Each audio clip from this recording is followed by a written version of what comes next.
Bob Allen here for KDTV.com, and welcome to another Meet the Candidate interview. Today we are privileged to have Mike Stoker, who is candidate for State Senate District 19. And Mike, welcome to our studio. Bob, it's great to be here. It's an honor to be on your show and be here at the food share facility. That they do such good work for the community. I've been involved with similar operations up in Santa Barbara County, helping them get going, and they do such great work. This is such an amazing thing. 75,000 people a month that are fed by this food share facility, and we are really privileged to have our studio here. It's so that more and more people can get an understanding of what our beautiful Ventura and Santa Barbara counties really are. So today, what we'd like to talk and let all our viewers get a little better knowledge of who Mike Stoker is. Share with us where you were brought up and your upbringing and schooling and education. Well, I'm a Scorpion. I'm a Camarillo boy. Grew up Ventura County. And went to Camarillo High School. My parents still live in the home that I grew up in. Went on to Moore Park Junior College. I actually, back in 1972, 73, I was the Junior College National Debate Champion for Moore Park Junior College. And from that, I was lucky enough to get a full scholarship to go to Cal Berkeley, where I was a Bear, and I've been waiting ever since for the Bears once to go to a Rose Bowl game. When I tell people there's a couple things on my bucket list that I hope will happen before I say goodbye to this world, and one's going to the Rose Bowl game just once. And I'm an optimist. I'm going to get there one of these days. And then I went off to Loyola Law School, Los Angeles. Started all my family, my relatives, basically are in Ventura County, but I decided to start my practice up in Santa Barbara.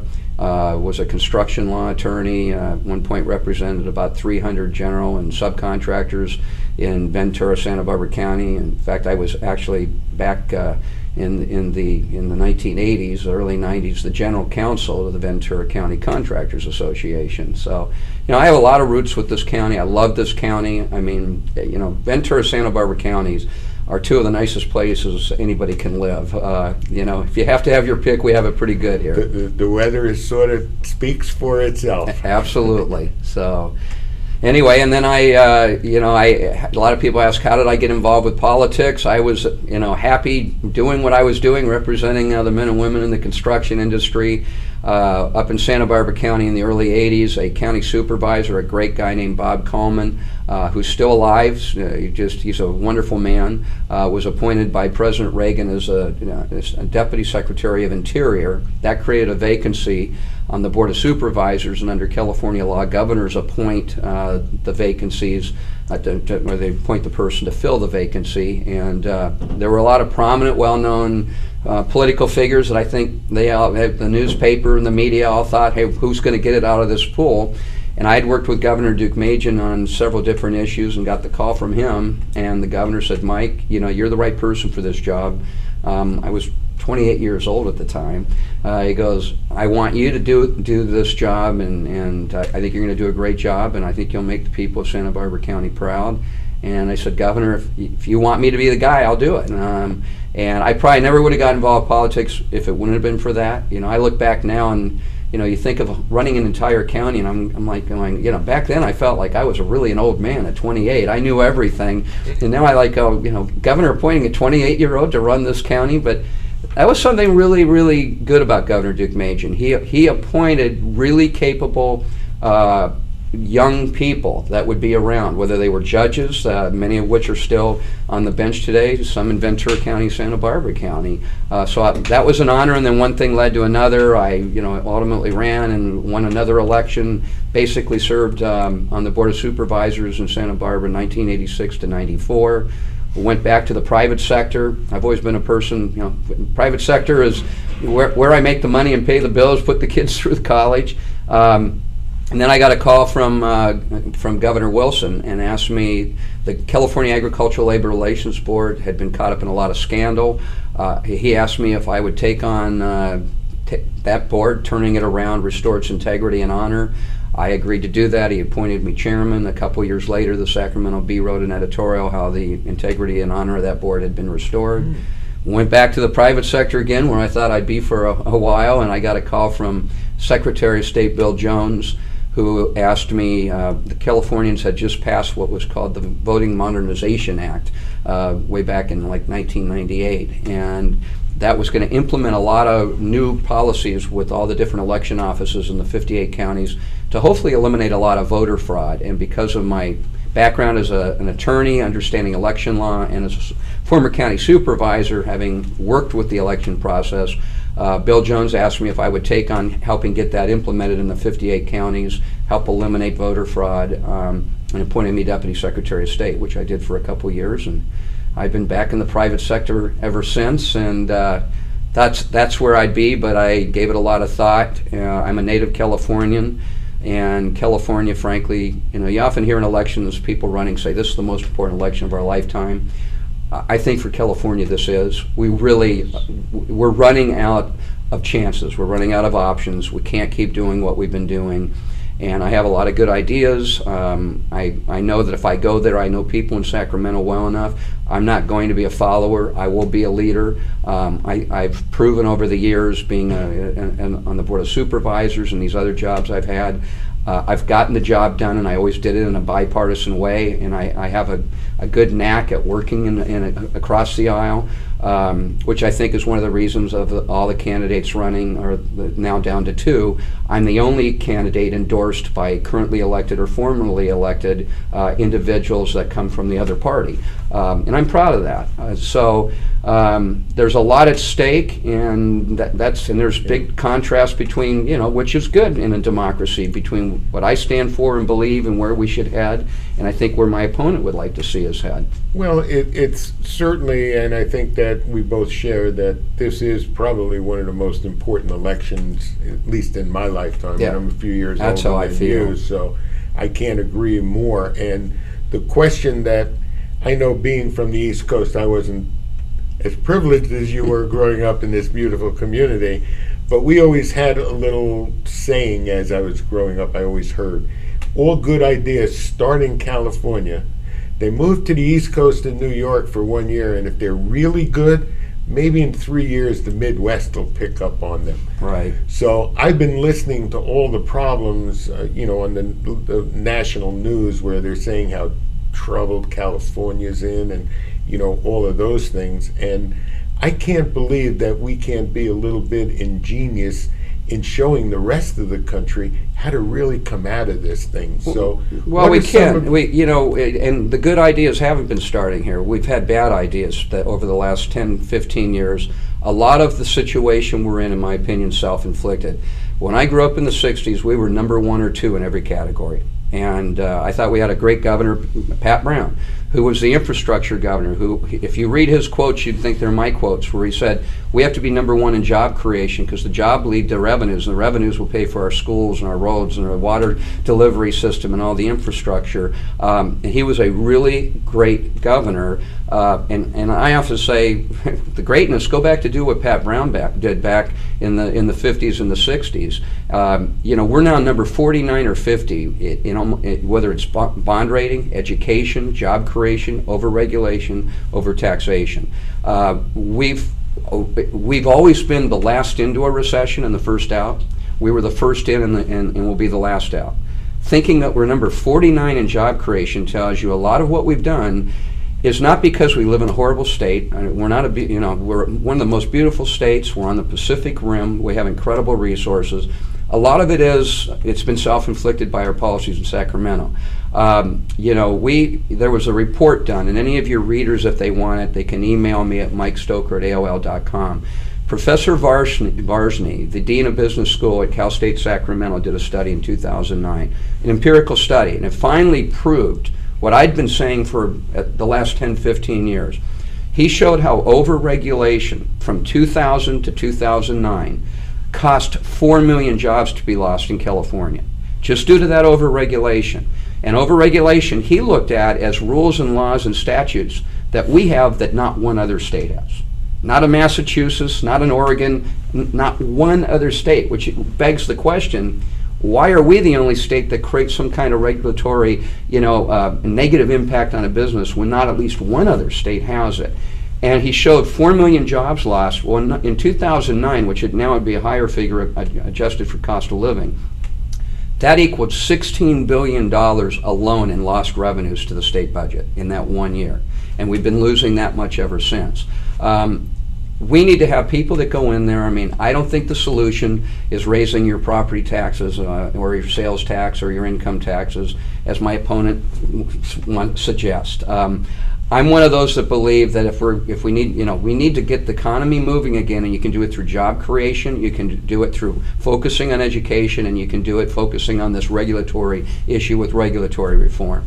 If budget cuts need to be made, and I go back to my county supervisors in '91 when the state started what they called realignment. Realignment was nothing more than steal from our cities, counties, and schools to balance their budget. The last 4 years, they've basically stolen money from our city, counties, and schools to balance their budget. That's equaled. Some cities are higher, some are lower. It's equaled. Cities and counties have laid off 22% of their employees. Schools have laid off 22% of their teachers. During that same time period, the state of California had 0%. Because we have right now, and this is one of the big differences that I've seen in the last 20 years, the shift. The public employee unions, the state public employee unions, have become so powerful that, frankly, basically it's normally the Democrats that they're supporting. The Democrats, once they get into the legislature, will never go against them on anything. And it's caused gridlock. It's caused the state to be shut down. And you saw it just 6 months ago when Democrat Governor Jerry Brown realized we need pension reform. We have to have some kind of pension reform for a long-term solution. Now, he's a Democrat governor. Not one elected Democrat assembly member or state senator would even support their own Democrat governor because they won't cross against those state public employee unions. For the same reason, those same legislators won't cut one state job. And it's not that you ever want to cut somebody's job, but in bad times like this, city, counties, and schools have laid off 22%. Private sector, on the average, has laid off 22 to 30% to get through these tough times.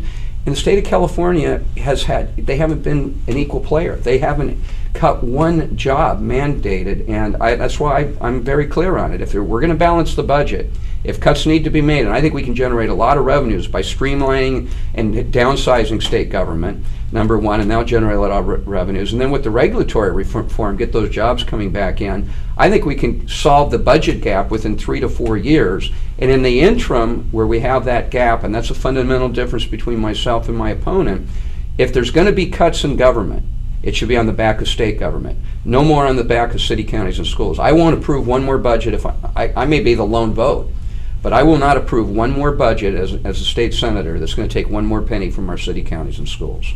How interesting. And with what I'm going to say, the gridlock that we as normal citizens are now seeing in politics, certainly if you are elected, okay, what do you see as your major strength of being able to start bringing people together in our legislature so that we can make these changes? Because if we stay on both sides of it, all we're going to do is have another 4 years of gridlock. Well, and I proved it on the Board of Supervisors. I worked, across the aisle to get things done. And a lot of it starts with, I think the majority of people elected, both on the Republican side and the Democrat side, that go to Sacramento are too partisan to begin with. They go there expecting just to work on their side of the aisle.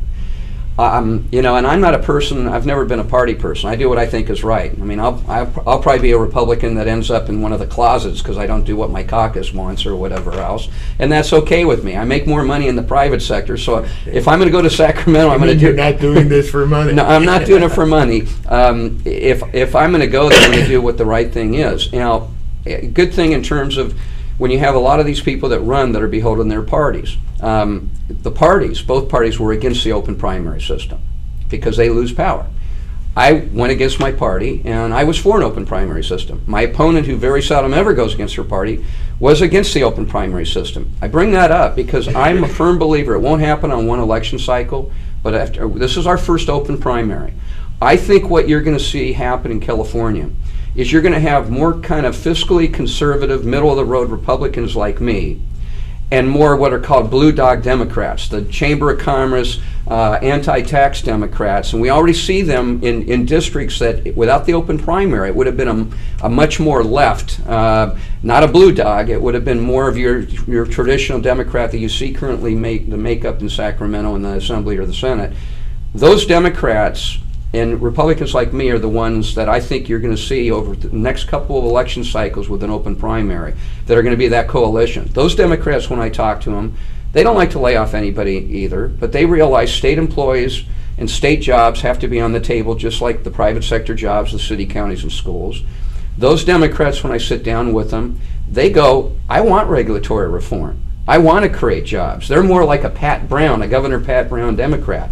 So, I'm an optimist where I wouldn't run. I think your coalition, I think the open primary system is going to be something that we're going to look back in California 6 to 8 years from now as being the thing that helped us break the gridlock, to allow those kind of Democrats and Republicans like me to work together, which is why I was very happy to have supported the open primary system from the outset. Well, in reality, what you're saying is that the open primary system is going to keep the extreme positions absolutely out. And isn't that we've elected what we the need extremes for success? And I've always been about moderation. I've well known, and that's why I have a lot of bipartisan support from currently elected and formerly elected leaders, because they know I'm a guy that works. My politics, if it was I wouldn't be running if we want to talk about social issues. I may have to vote on them because I'm there.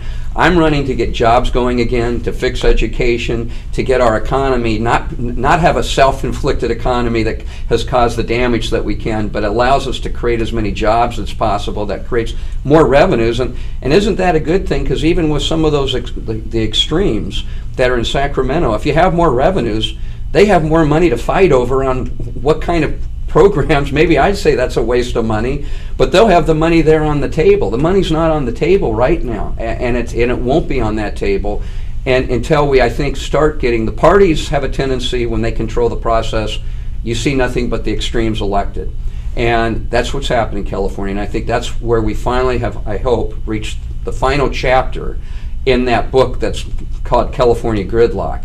We have a new book that we're opening, the first chapter on, which with the open primary is going to be, people that come from the real world, people that aren't running for office because they need it for a paycheck, people that are running for the right reasons, that are probably going to be a lot more from the Republican side and the Democrat side, more moderate, more in the middle, and more focused on education, on jobs, on the economy, on regulatory reform, and those kind of things to get California moving forward.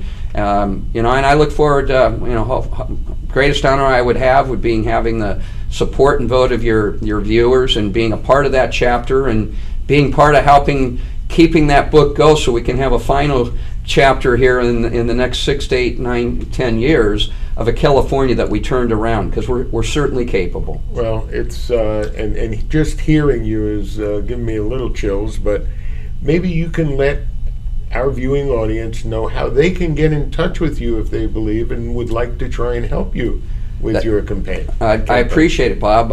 I keep the cell phone number because it's my personal cell, and it will be my personal cell when I'm your state senator, so you always know how you can find me. 805-708-9100. That's my personal cell. My personal email address, I've had it for 20 years. I've had it a long time because it's MikeStoker@AOL.com. Wow. So I've had it a long time, and I'll be keeping it. You'll always be able to contact me personally through either of those. My personal cell, again, 805-708-9100, and my personal email address is MikeStoker@AOL.com. And in terms of the campaign, our website is Stoker for Senate, just www.stokerforsenate.com. Has a lot of information on there. You can contribute to the campaign. You can volunteer to sign up to walk neighborhoods. You can volunteer to make phone calls, help us in any way that you feel comfortable. And I'd love you on Team Stoker. So if you're so inclined, go to the website Stoker for Senate, and you can sign up for whatever you feel comfortable doing. Well, Mike, I want to thank you so much for joining us today. This was one of our most enjoyable Meet the Candidates interviews, and I can't wish you anything but the best of luck. Thank you okay? very much. I appreciate it.